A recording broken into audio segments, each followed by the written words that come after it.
নমস্কার বন্ধুরা, আজ তৈরি করব দই পরোটা।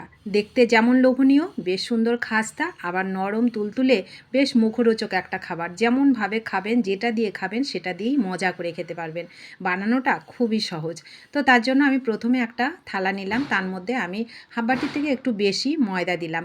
আপনারা চাইলে কিন্তু পুরো খাবারটা আটা কিংবা ময়দা দিয়ে তৈরি করে নিতে পারেন। 1 বাটি মতন আটা দিলাম, স্বাদ মতন লবণ দিলাম, আর এটা যেহেতু দই দিয়ে বানাবো তার জন্য আমি 2 চামচ চিনি দিলাম। মিষ্টিটা আপনারা যেমন খাবেন সেরকমই দেবেন। হাতের কাছে ধনেপাতা থাকলে সেটা দেবেন। আমি এখানে কারি পাতা কুচি করে দিলাম। আর ঝালের জন্য মানে চটপটা করার জন্য এখানে দিলাম কিছুটা গোলমরিচ গুঁড়ো করে, মানে আধা গুঁড়ো করে দিলাম।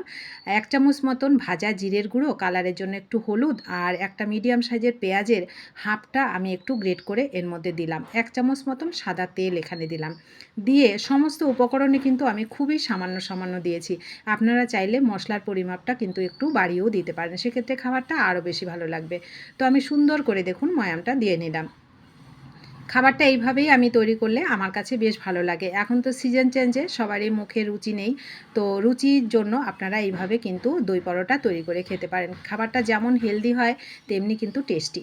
তো দেখুন আমি ভালো করে ময়ামটা দিয়ে এবার অল্প অল্প করে দই দিয়ে এটাকে সুন্দর করে মেখে নেব। এখানে কিন্তু কোনো রকম জলের ব্যবহার করব না। আর আপনাদের হাতে যদি সময় থাকে এটাকে মেখে 10 থেকে 15 মিনিট কিন্তু রেখে তারপরে এটাকে তৈরি করতে পারেন। তো আমার হাতে আজকে সময় ছিল না বলে আমি সঙ্গে সঙ্গে তৈরি করছি, তার জন্য একটু ভালো করে একটু সময় নিয়ে এটাকে সুন্দর করে আমি মেখে নিয়েছি। চিনিটা গলা পর্যন্ত অবশ্যই এটাকে সুন্দর করে মেখে নেবেন আর সফট করে মাখাবেন।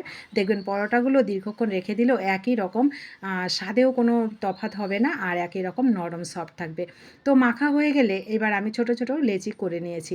এইবার এগুলোকে আমি একটু ময়দা ছড়িয়ে সুন্দর করে বেলে নেবো। যতটা গোল করা যায় মানে পাতলা করা যায় ততটা আমি করে নিয়েছি। এইবার একটু ছোট্ট করে একটা ভাঁজ দিয়ে নেব। শেপটা সম্পূর্ণ আপনাদের পছন্দের, আপনারা যেমন শেপে খাবেন সেরকমই তৈরি করবেন। তো আমি একটুখানি তেল দিলাম উপরে, তেলটা ভালো করে মেখে নিয়ে এইবার এই শেপটাকে দিয়ে দেবো। শেপটা আমি কীরকম করে দিচ্ছি একটু আপনারা খেয়াল করুন, বুঝতে পারবেন। এইভাবে তৈরি করলে পরোটাগুলো চৌকো চৌকো হয়। আপনারা ত্রিকোণও করতে পারেন, গোলও করতে পারেন, যেটা আপনাদের পছন্দের। তো শেপটা দেওয়া হয়ে গেলে আর একটুখানি ময়দা ছড়িয়ে এবার যতটা আপনি মোটা করবেন কিংবা পাতলা করবেন সেরকম করে আপনি তৈরি করে নেবেন। তো আমি মিডিয়াম করে এইটাকে আমি একটু ময়দা ছড়িয়ে দেখুন বেলে নিলাম, হয়ে গেল বেলা। এবার এটাকে আমি ভেজে নেব। তো ময়দা দুরকম মানে পরোটা দুরকমভাবে খাওয়া যায়। অনেকে একটু বেশ ব্রাউন কালার করে ভেজে খান, পোড়া পোড়া করে, আবার অনেকে কিন্তু একটু নরম সফট করেও খান। তো আমি আজকে কিন্তু নরমভাবে করব, বেশি তেলও ব্যবহার করব না এখানে। খুবই সামান্য তেল দেখুন আমি এখানে দিচ্ছি, দিয়ে এবার এটাকে হালকা ব্রাউন কালার করে দুই পিঠ একটু চেপে চেপে একটু সময় নিয়ে এটাকে আমি ভেজে নেব। খুব ডিপ করব না, খুব ডিপ করলে ময়দা মানে পরোটাগুলো খেতে তো ভালো লাগবে কিন্তু সেই ক্ষেত্রে স্বাদটা আবার অন্যরকম হবে, সেক্ষেত্রে অন্যরকম স্বাদের হয়। তো আমি হালকা ব্রাউন কালার করে দুই পিঠ সুন্দর অল্প পরিমাণে তেল দিয়ে এটাকে সুন্দর করে দেখুন ভেজে নিলাম। তো প্রথমটা হয়ে গেল, পরেরটাকেও একইভাবে আমি সুন্দর করে ভেজে নেব। এখানে আপনারা আবারও বলছি তেলের পরিমাপটা যদি একটু বেশি করতে চান সেটাও দিতে পারেন। তো দেখুন পরেরটা একটু আমি পোড়া পোড়া করে করেছি, দু রকম করে করেছি, দু রকমই কিন্তু বেশ মুখরোচক। খাবারটা খুব সহজে তৈরি করে খাওয়া যায় আর খাবারটা খেতে বেশ চটপটা মুখরোচক খাবার।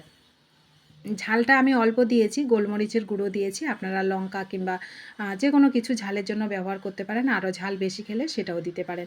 আমি সমস্ত উপকরণ কিন্তু সামান্য সামান্য দিয়ে খাবারটা তৈরি করেছি, কিন্তু খেতে বেশ মজার লেগেছে। এটা আপনি চায়ের সঙ্গেও খেতে পারেন, যেভাবে খাবেন সেভাবেই কিন্তু ভালো লাগে। বেশ সুন্দর হালকা খাস্তা হয়। অল্প তেল দেওয়ার জন্য আমারটা বেশি ফুলকো হয়নি, তবুও কিন্তু বেশ সুন্দর সফট হয়েছে। খাবারটা দীর্ঘক্ষণ রেখে দিলে একই রকম নরম থাকে, সফট থাকে। খাবারটা বেশ মুখরোচক একটা খাবার। তো তৈরি হয়ে গেল আমার দারুণ স্বাদের মশলাদার দই পরোটা। আপনাদের কাছে কেমন লাগলো রেসিপিটা অবশ্যই কমেন্ট করবেন। ভালো লাগলে লাইক, শেয়ার, সাবস্ক্রাইব করে প্লিজ আমার পাশে থাকবেন। যারা পাশে আছেন, সব সময় সাপোর্ট করছেন, তাদেরকে আমার অসংখ্য অসংখ্য ধন্যবাদ ও ভালোবাসা। আমিও চেষ্টা করি যতটা সময় পাই আপনাদের পাশে থাকার। একে অপরের পাশে না থাকলে সত্যি চলা খুবই মুশকিল। তো সকলে ভালো থাকবেন, সুস্থ থাকবেন। ধন্যবাদ সবাইকে।